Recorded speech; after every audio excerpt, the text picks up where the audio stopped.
Assalamualaikum guys. Kita jumpa lagi. Ini kita nak fikir pasal apa?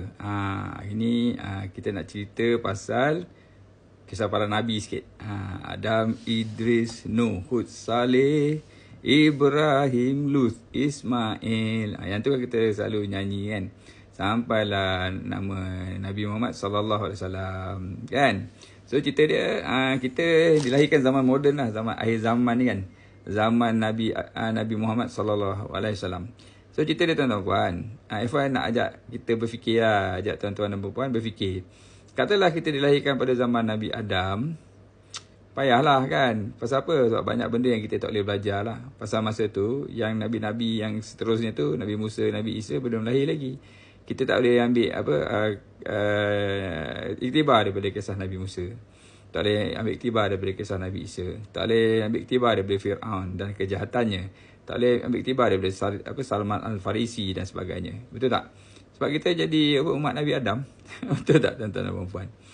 Jadi kalau kita dalam umat Nabi Idris pun sama juga. Kan? Kita mungkinlah dapat iktibar daripada Nabi Idris. Kalau kita jadi umat Nabi Yunus, mungkinlah kita jadi salah seorang yang insaf lah. Sebab kerana apa?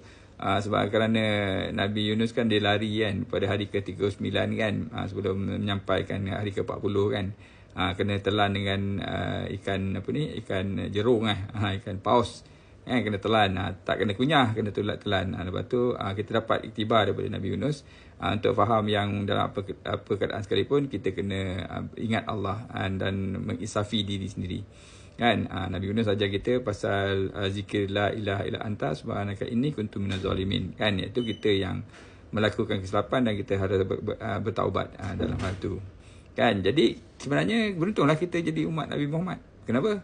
Sebab bila kita jadi umat Nabi Muhammad, kita boleh belajar daripada semua yang dalam sirah-sirah Nabi tu, bermula daripada Nabi Adam sampailah Nabi Muhammad SAW. Dan sesungguhnya tuan-tuan dan puan, kita semua ni dengan Mak Saleh, dengan kulit hitam, dengan orang Nigeria, dengan orang Mongolia dan orang-orang mana-mana pun sekalipun di dunia ini, kita sebenarnya bersaudara. Sebab bapak kita satu, bapak kita Nabi Adam dan isterinya tu mak kita kan, great grandmother kita adalah Hawa kan. So itu cerita dia tuan-tuan puan. So nak buat apa kita bersengketa, betul tak? Kan?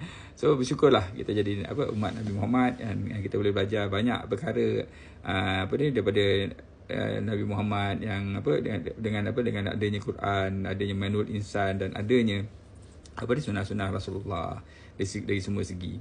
Alright tuan-tuan puan, itu saja pengisian FY pada hari ini. Salam Ramadan. Assalamualaikum. Bye.